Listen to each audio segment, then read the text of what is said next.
Please welcome to the stage, Lucas Foster.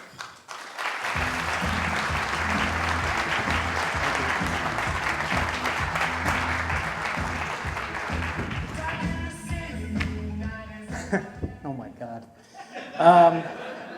I'm here to talk about, Headcase, my company, and sort of what we're doing. And specifically today, I'm going to talk about how we interact or use VR in sports and sports training, sports recruiting, sports marketing. We do a lot of other things too, but there's only 15 or 20 minutes to talk today, so I had to pick something. So Headcase was formed 2.5 years ago. It was basically a bunch of friends of mine who've been talking about interactive storytelling for over 10 years and what we were going to do. And we formed the company just before the Oculus Rift was announced, so it was really good timing in a way. But we were really interested in just ways to enhance the experience of storytelling. Fundamentally, what I care about is storytelling. I care about narrative and ways to make you have an emotional reaction to whatever it is we're asking you to watch. Our company consists of a bunch of editors, DPs, directors, writers, what we used to call Poindexters, sort of socially inept, tech-friendly people, and engineers of one kind or another, industrial designers, people from the visual effects realm. And indeed, as a movie producer, the main thing that I do is I gather people who are smarter than me in a particular specialty and ask them to do their specialty in service of a larger imperative. And I don't need to be the master of 25 different disciplines because I can go find those people and I can hire them and I can put them together and ask them to collaborate. And that's sort of how I approach it and how our company approaches it. So I'm going to talk about the tech landscape. You guys are, I'm sure, very tech savvy, but I'm gonna tee this up in a manner so as to talk about how we use it in sports, performance. So you have headsets that are wired or tethered to some other device, like a computer, and there's the Rift and the PlayStation VR and the Vive and various other platforms that have a wire to something. There's mobile-based, delivery mechanisms, and those are, the obvious ones, the gear, and everything to do with Google Cardboard. We're fans of just building an app and sort of having it be able to play without anything. I want it to, any content that we make, I want to have the widest possible viewing, and if you have to have some specialized piece of gear, I think that's maybe a limiting factor for a lot of people. So whatever we master for, and we master for all of this stuff, we also always make a kind of freestanding thing that you can use on your phone or your iPad or whatever, and you don't need any headset to view it. And I think you're going to see there's a lot of other people doing this. There's various platforms that we're mastering for, but I don't think you guys really should care so much about the platform. I think ultimately it's about the content, and if the content's cool, you'll go to that platform, and if it's not cool, you won't. So Little Star, Google, or the Steam store or whatever, does it really matter to you where it is? You're going to hear about it. You can search for it. You'll hear about it on social media, or you'll Google it, and then you'll go to that place or thing. So we don't get too hung up on platforms. I don't really care. Whatever works best is fine. And it's going to change, by the way, every year. This is sort of a large set of topics. This is how we approach stuff. So storytelling grammar. As I said, we our main focus is on better ways to tell the story. The only reason I'm doing anything in technology is to find a better way to tell a story. That's my only objective. I don't care what the tool is. Tools are interchangeable to me, whether it's someone else's tool or our own tool. If the tool exists, I'll use somebody else's tool. If not, I'll build the tool. The grammar of VR is very different from movies or any other kind of entertainment medium or storytelling medium. So I think this stuff is probably obvious to you, but a wide shot or a two shot or a crane shot or a dolly shot or whatever means nothing in VR. None of that grammar that's been established over the 80 years is useful in VR. VR obviously is, as we're calling it, is a spherical format. We're making the viewer a first-person, participant in this content. And the most important thing in the storytelling is to make you feel like you are actually somewhere that you're not. In this context that we're about to talk about, I want to make you feel like you're a football player or a basketball player or a tennis player or a hockey player. Or a car racer.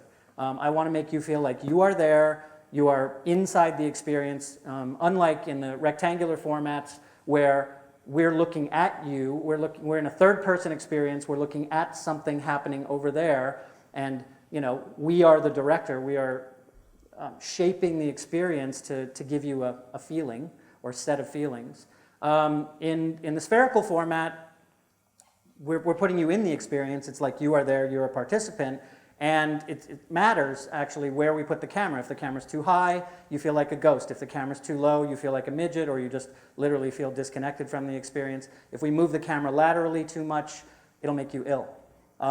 We have a global shutter camera array that we built that's very expensive, and that's to sort of get around all the issues with rolling shutter cameras, of which there are many, from GoPros all the way to the A7 IIs. Whatever the latest version of the prosumer camera, those sensors are cheap sensors and they're rolling shutter sensors, and they will make you sick. If you don't know what you're doing in this medium, if you don't do a lot of testing, you'll make people sick. We only have 2 rules at our company. One of those rules is don't make people sick, and the other rule is don't bore them. What we try to do in the storytelling grammar part is involve you in a way where you really feel like you're inside the story and make you feel comfortable there. And right now that's short duration content. We can't really do it for very long.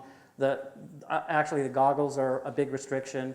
All of your eyes are different distances apart. The interocular distance is different for you. Some people can't focus. People who wear glasses may have issues. People get claustrophobia inside these headsets, and it's really difficult to deal with. Women have inner ear issues that are more difficult or vestibular issues it's called, that are more prominent than men. So they get sick easier. So we have to be especially careful to test everything we do on women to make sure that we don't make them ill. In the sports context, we're doing a lot of depth data capture.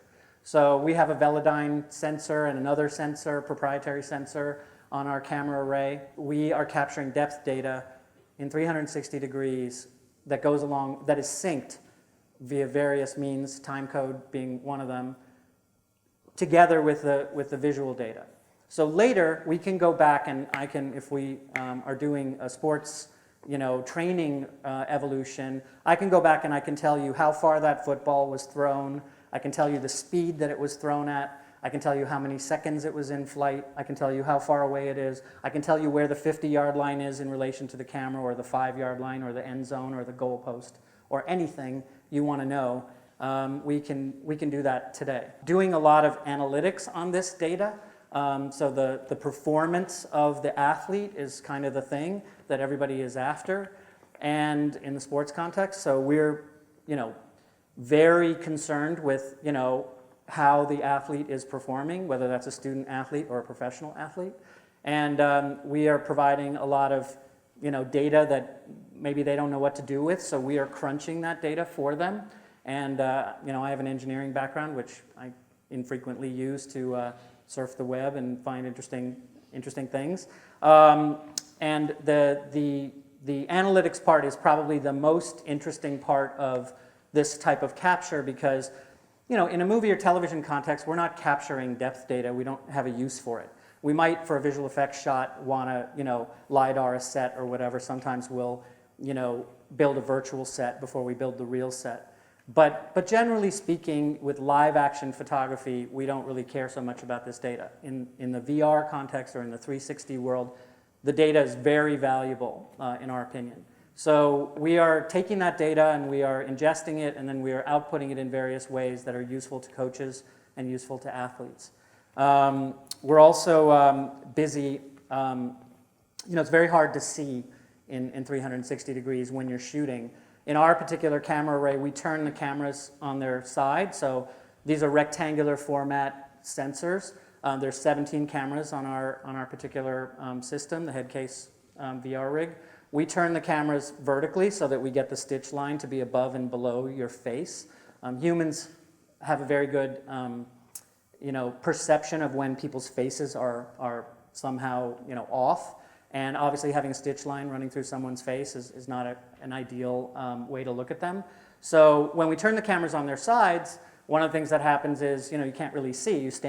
You're sort of in Video Village going like this, and you can't really see what you're looking at. So we built Live Preview, and it's basically a real-time, to a headset, to a mobile device, untethered look at the world, in 360 degrees. We use that to confirm what we shot.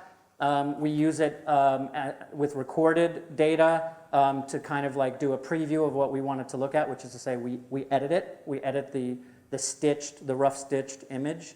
That didn't exist. We built the Live Preview software and stuck it in a phone and synced it to our camera. Subsequent to that, we built Live Stitch, and the purpose of Live Stitch is obvious, which is it takes a long time, and it's a intensive process to stitch this footage together. You can imagine 17 rectangular images that are sort of overlapping each other, but really the pixels are not married. So we use global shutter cameras, so everything is in sync, and it makes it easier for us to cut it together and to automate that process. And without a global shutter camera system, very difficult to do live stitching at a high level of quality. Our camera system is shooting a 7K by 4K ball, so it's super high quality. We were just at NAB demoing Live Stitch last week, and you could walk by our camera, and then you could download an app called VR Live, and you could see yourself, in 360 degrees. And that's pretty useful, I think, in the sports context. You can imagine, a game environment or even a fan environment where, you can see a game that you can't attend from half a world away in near real time. It's a 10-second delay currently. We think we'll get that delay down to a few seconds. Maybe it'll be even frames later than we record the image eventually, just a few frames later. That's just a CPU problem, GPU problem actually. And we're using super high-end graphics cards in order to crunch all the polygons that are necessary. Wearable camera solutions I'm going to talk about on a specific slide. Haptic and sensory integration. That really just means touch. Whether you are near a football or a basketball, or whether it's something that you've lost control of, how long you've had possession of it, we can do with haptic sensors. And basically we're giving kind of touch feedback to a player in a jersey, as to how long they've possessed a ball or when they've lost control of the ball or whatever. All kinds of interesting things can happen with touch feedback. We're just starting to explore this. We've been doing this in performance capture in movies for a long time, and we're just kind of adapting it to the VR space. Three-dimensional sound is really a topic I'm sure a lot of you already know about, but we record what we call spatialized audio. It's sort of like a cousin of binaural audio, and it's one of the problems that you have with the display device is a mobile phone really only can output stereo. So it doesn't matter if I record, 70.1 surround, it doesn't make a difference because I can only output it as stereo. So we've figured out in the post process ways to make the sound more vivid. We call that spatialized audio. We record full surround sound, 13.1 surround. But we really are outputting this kind of hybridized sound that makes you feel presence, what everybody calls presence, but is the best we can really do with a stereo output at this moment. I think that's going to change. There's the OSIC headphones that just launched on Kickstarter and raised $5 million. And there's a lot of other audio solutions that are coming, and we think later this year there's even another interesting one that's coming from a movie audio firm, big name Audio Lab, that we think will greatly enhance the sound experience. And sound really matters in 360 degrees for obvious reasons, which is you don't know where to look, right? Sound is one of the ways that we can tell you where to pay attention, and we can redirect your attention with sound. So really what we're doing in the sports context is optimizing athletic training. That's really where this is all going. This past year, we were hired by the University of Michigan, amongst other schools, to do recruiting. And so what happened was we would make a piece of 360 video or several pieces of 360 video that coaches would use. They would put it in a headset. In the case of the University of Michigan, we skinned Samsung gear. And the coaches would take that into people's houses and show them how the University of Michigan operated its football program. Also, you could see the law library and the Glick Fieldhouse, and you could see Schembechler Hall, and you could see every aspect of the university you wanted to see. It was a virtual tour of an attitude or a feeling. And it worked very well. Michigan got the #1 football recruit in the nation, probably not because of our footage, but it certainly didn't hurt. And Harbaugh loves it. And we're doing it again this year, except we're adding football training. And there's a fair amount to football training. I'm going to just race through it because I'm apparently talking too long. The virtual coach. So the main thing is we need to manage interactions with athletes. There's a lot of athletes on a football team or a basketball team, and there's not that many coaches. One assistant coach might handle 6 or 7 players. It's very time intensive, and they only have them because of NCAA rules for a very short amount of time. They're not allowed to talk to them at all times. So we're doing this virtual coaching program where we can basically take the coach after hours, off season, and talk to the athlete and give them what they need to know. A guy who's just a safety, his free safety, his thing can be tailored specifically just to his discipline. And unlike what happens now where a coach is talking to a large group of people, even assistant coaches are talking to 6, 7, 8 people at a time. They can talk to one guy about his specific issues and help that athlete. Wearable sensors, we're building cameras into football jerseys and basketball jerseys. We're also building haptic sensors into them with battery packs and recording medium and all that stuff. It's a little clunky right now, but it's going to get miniaturized, and it's a big topic for us. We have an investor who's paying for this, and we think it's the future of all sports photography, because you can imagine right now you have cameras on the sidelines or everywhere in the stands. You have a cable cam going over the top of the play, but wouldn't you like to be in the huddle? Do you want to see what the quarterback is? Maybe we don't give you the audio, but you can actually be in the huddle with them before the snap. And I think that's a very powerful tool for coaches and athletes. Game film, right now game film is shot from cherry pickers. It's like 100 feet in the air. They make athletes watch hundreds of hours of game film a year. It's soul killing. It's mind numbing. I'm not sure you learn that much from it. You're watching fairly small objects move around the field, and we're putting that game film basically, we're giving you player point of view of game film. And we're also experimenting with eye tracking. We do eye tracking in the movie business, and we should be able to tell you where a quarterback is looking, whether he read a play correctly or misread a play, or whether a wide receiver read that play correctly or a safety did. We should be able to tell you with eye tracking. We're also doing motion capture techniques and performance capture techniques. Michigan has the Glick Fieldhouse, which is an indoor arena, and we're using infrared cameras to record practices. And we're playing that back in a sort of motion capture sense or performance capture sense, to be able to give coaches a better view of what really happened than the ground level view. Education is a fairly obvious thing for athletics, and a way that VR can enhance that is mental preparation, additional reps. You can only get so many hours out of your legs. You can only throw so many footballs. But you can virtually throw a lot of footballs or basketballs. You can virtually play as many plays as you want, as you're willing to do, and as good as the content is. You know, in the old days, a player would look at a playbook that was like a set of binders that was like 1,000 pages long, and I think these days it's like 1,500 pages long at Michigan. That became an iPad version of the playbook where you're paging through play after play after play, and they frankly all look the same. It's very different when you're watching a visual representation of that play and getting mental reps that way off the field.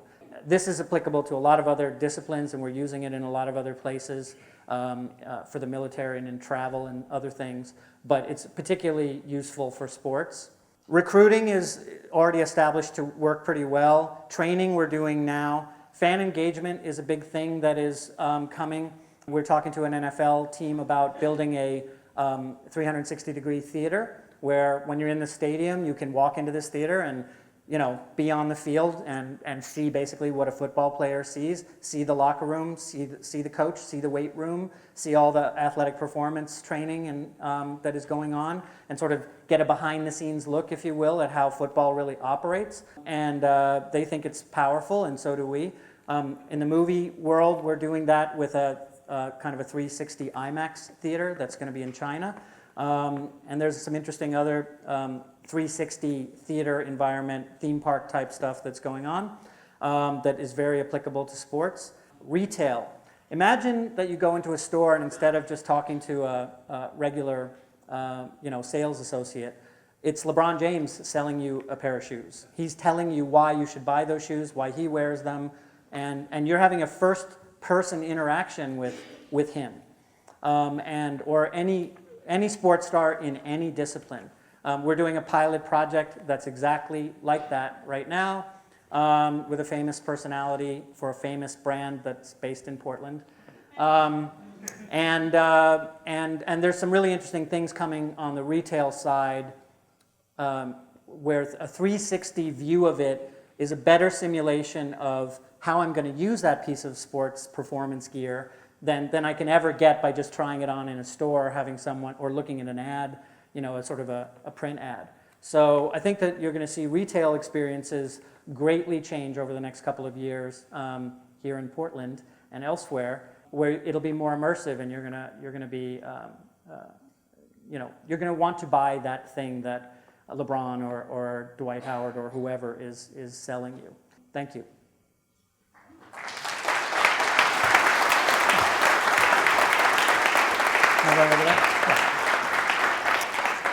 So, hi, my name is Kent Bai. I do the Voices of VR podcast. It's a daily VR podcast I've been doing for the last 2 years. I've interviewed over 400 people looking at this revolution of VR. And one of the things that I like to think of VR, just to contextualize it, is that it's like the Gutenberg press of the 21st century, whereas books could capture information and knowledge for the first time, VR can capture human experience and give people a sense of embodied presence and really trick their mind into being into another world. So given that, I feel like the internet is kind of like a marker of, we remember our times before the internet and after the internet. It's like a very distinct moment. And I feel like VR and AR is going to be that same type of moment that we kind of remember before VR and after VR. So for you, I'm just really curious to hear, what do you want to do with that sense of embodied presence, this new capability that we've never been able to have before?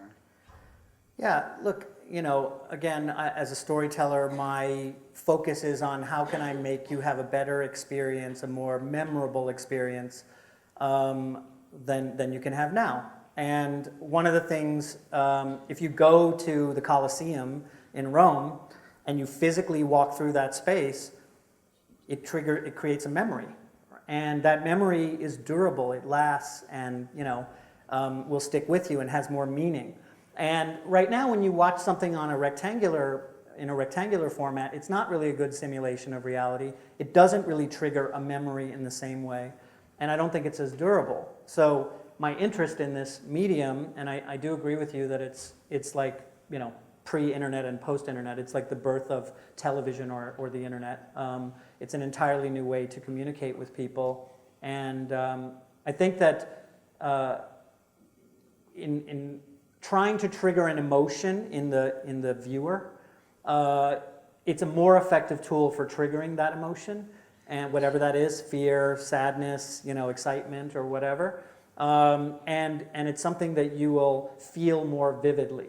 If I show you VR footage right now and ask you to recall what you looked at, and I do the same thing with rectangular, normal footage like on a television screen or an iPad or whatever, you'll have a very different remembrance of the VR experience. We've tested this for 2 years, and people can really recall small details that they couldn't recall on the rectangular screen. So I think that's what interests me about it, and the fact that we can do branching narratives. And we've always wanted to do interactive storytelling, and movie theaters and sort of television screens don't really lend themselves to interactivity.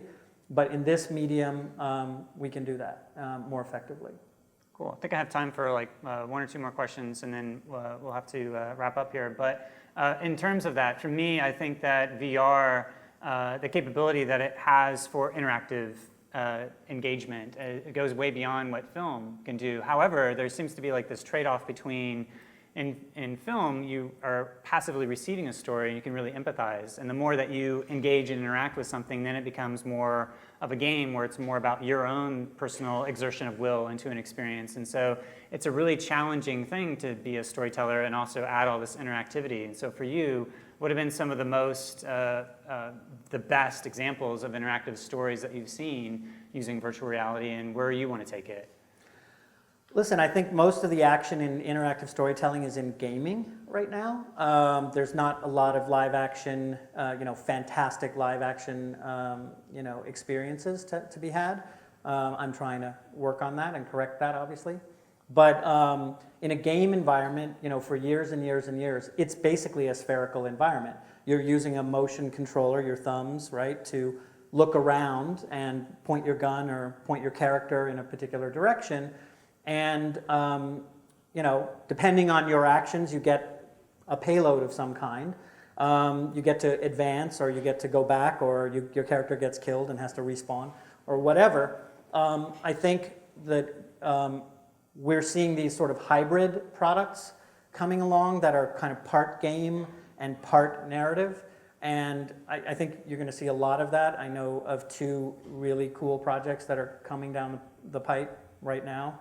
That are fairly well funded, that are kind of hybrid experiences. Feels like a game, but is really a narrative. It's sort of like cutscenes come to life, and you kind of get both, the best of both.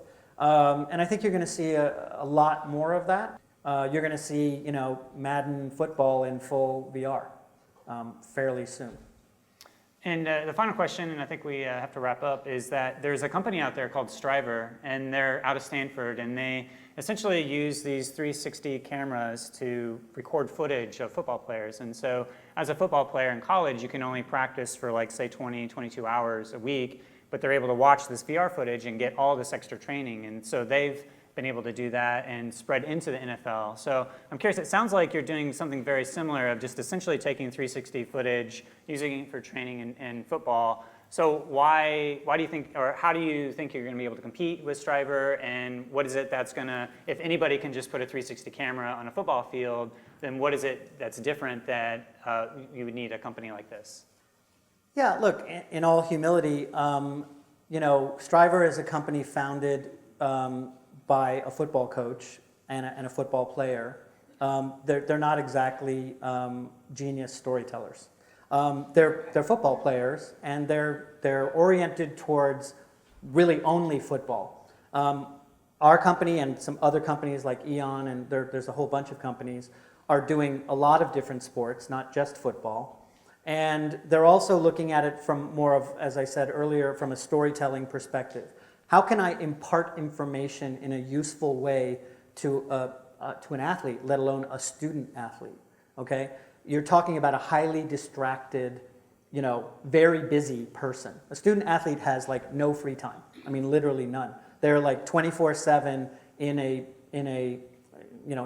a prison of sports. whatever their particular sport is. So trying to fit a kind of storytelling experience into their lives is challenging. And other differences are, I don't believe in the GoPro revolution. I believe in professional tools. I don't think it's cool that there are companies that have been formed to make sort of prosumer cameras and just kind of democratize the ability for people to photograph things. But that doesn't mean that you should use those. People make a mistake and think, oh, I've got a camera, so therefore I'm a director. It doesn't work that way. There's actually a fair amount of knowledge and storytelling foo that goes into making something that people want to watch. I mean, you can go on, right now you can go on YouTube or you can go on Little Star and you can watch a lot of non-professional content. And if you do that for like 15 minutes, you won't ever do it again because it's dull. So remember the rule I said, don't make people sick and don't bore them. That's actually fairly challenging to do that. Running around with a GoPro ball stuck on a helmet is a good way to make people sick really quickly. So there is an art to this, and I think, I'm not saying that we're the only people who have that knowledge. There are lots of other people who have it.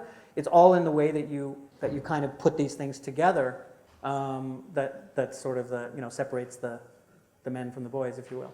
Great. Well, thank you so much, Lucas. I think we'll have to leave it there. So we'll go ahead and just wrap it up and move on to the next section. Thank you. Thank you.